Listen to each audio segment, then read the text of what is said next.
Draugi, esiet sveicināti šajā trešdienas vakarā. Kā jūs redzat, mēs esam ārpus Baznīcas kalna mūriem, sienām un esam izgājuši nedaudz pastaigāties. Nedaudz pārmaiņas, kā saka. Un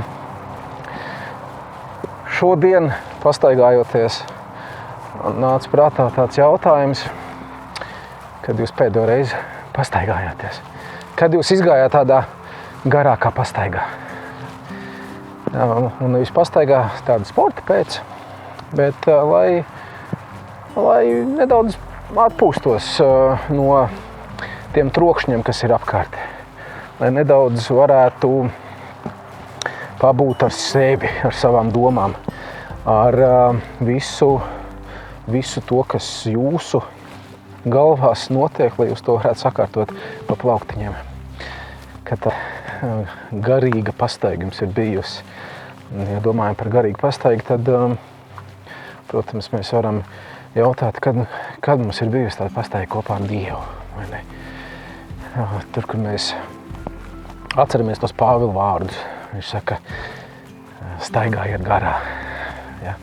Tāds aicinājums uz tādu staigāšanu, došanos garā. Un tad Pāvils saka vēl tādus vārdus. Viņš saka, lūdziet Dievu bez mitēšanās, ik brīdi, vai ne? Nedomāju, ka Pāvils domā tādu pārgarīgu būšanu, ka tu esi atdalījies no savu ķermeņa, un tu staigā garā tikai.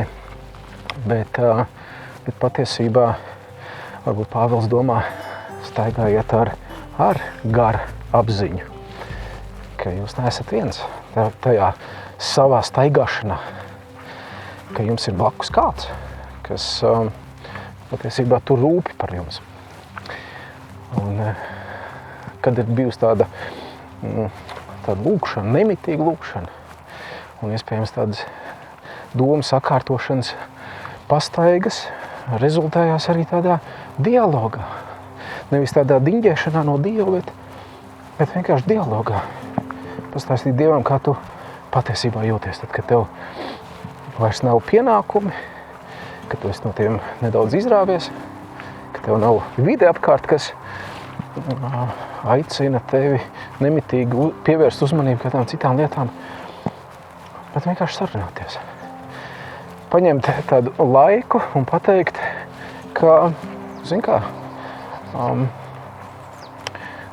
tagad es vēlos veltīt laiku tam, kas laiku man ir dāvājis, vai ne? Un tie ir tādi brīnišķīgi brīži, kurus mēs varam sev paņemt, kurus mēs varam arī vēl šajā atlikušā gavēņa laikā izdzīvot, jo pastaiga vienmēr ir tas, kurā tu sāc ieklausīties, ieskatīties varbūt tur, kur tu skrien garām tajā nemitīgā savā riksī skrējienā, kuru tu savā ikdienā veic, un arī iet garām kādām jau zināmām vietām, bet paskatīties, ka tie ir tomēr savādāk nekā es biju iedomājies. Dargie, šis gavēņa laiks, protams, katram mums būs pavadīts dažādi. Kāda ar kādu lielāku nožēlu pateiks, nesanāca izrauties, nesanāca, kā saka, tik daudz laika veltīt tam, lai domātu par kādām garīgām lietām, par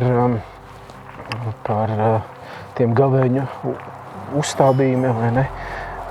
Kāda teiks, ļoti labs gavēns, ļoti labs laiks, ne tikai tādai manai fiziskai būšanai, bet mans laiks kopā ar Dievu ir šajā gavēņa laikā bijis brīnišķīgs. Tie no jums, kas esat tajā pirmajā kategorijā, jāsaka, nekas jau vēl līdz galam nav nokavēts, vai ne? Pusotra nedēļa ir palikusi. Īpaši nākamās nedēļas šie te lieldienu nedēļas notikumi, kur mēs varam iet cauri Jēzus pēdējai dzīves nedēļai un varbūt sev arī tam noskaņot. Bet varbūt pirms tam ir nepieciešama tāda pastaiga. pastaiga tev un Dievam, diviem.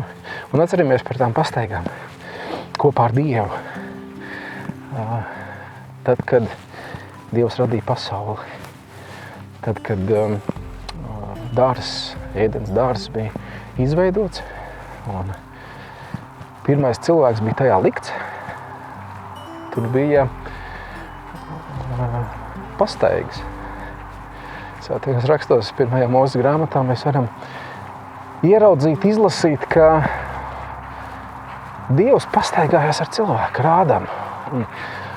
Un, diemžēl, tajā grēcīgajā pasaulē, kurā mēs dzīvojam, tajā grēkā kritušajā pasaulē, kur mēs ar savām kaut kādām kļūdām esam kādā ziņā šo saikni pazaudējuši, tās pastaigas izpaliek.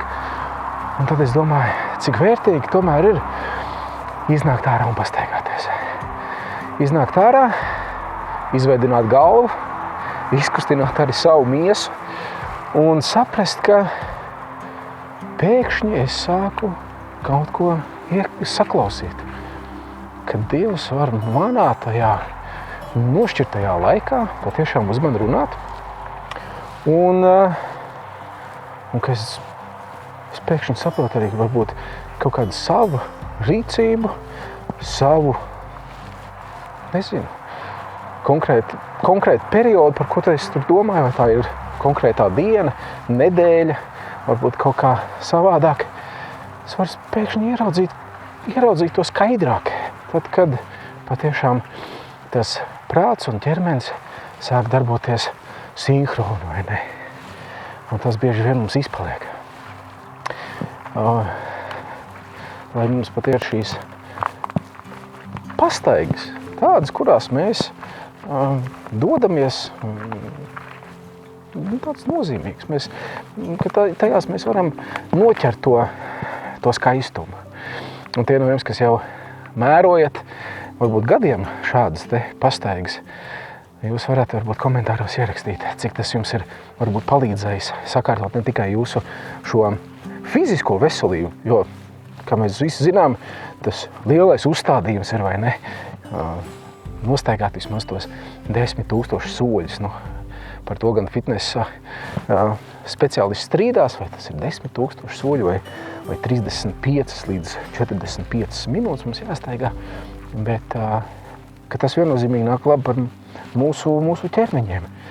Un ja gaveņa laiks nāk ar šo savu uzstādījumu arī ierobežot savu miesu, pakļaut šo miesu tam prātam, jeb tam savam garam, tad, kāpēc to neizmantot?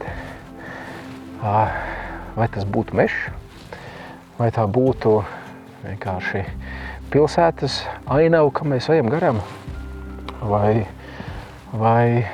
kā savādāk, kā mēs pārvietojamies pa kādu vidi, bet kad mēs to patiešām varam izbaudīt, nevis domāt, ka ātrāk es atkal varēšu būt savā mīkstajā dīvānā, apsēsties un atkal kaut ko garšīgi apēst un vienkārši turpināt piepildīt savu galvu ar to troksni, kas ir apkārt, ieslēdzot televizoru un tam līdzīgi. Tāpēc, trokšņi mums te apkārt arī šajā vakarā ir, bet tie ir tikai fonā un tie mūs netraucē.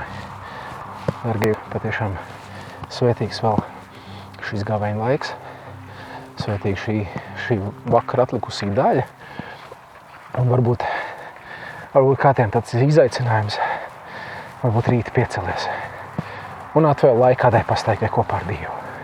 Un saredzi, ka tas nebūs zemē nomests laiks. Lai Dievs katru no jums svētī. Mēs tiekamies, protams, arī nākamajā trešdienā. Tiekamies arī svētdien dievkalpojumā, pūpolsvētdien. Un svinēsim pūpolsvētdienu un gatavosimies, protams, nākamās nedēļas lieldienu nedēļas notikumiem, kam vajadzētu uzrunāt mūs katru ļoti personīgi. To es novēlu jums. Tiekamies varbūt kādā pastaigā, bet noteikti atkal trešdien Baznīcas kalnā. Lai mierīgs vakars. Atā.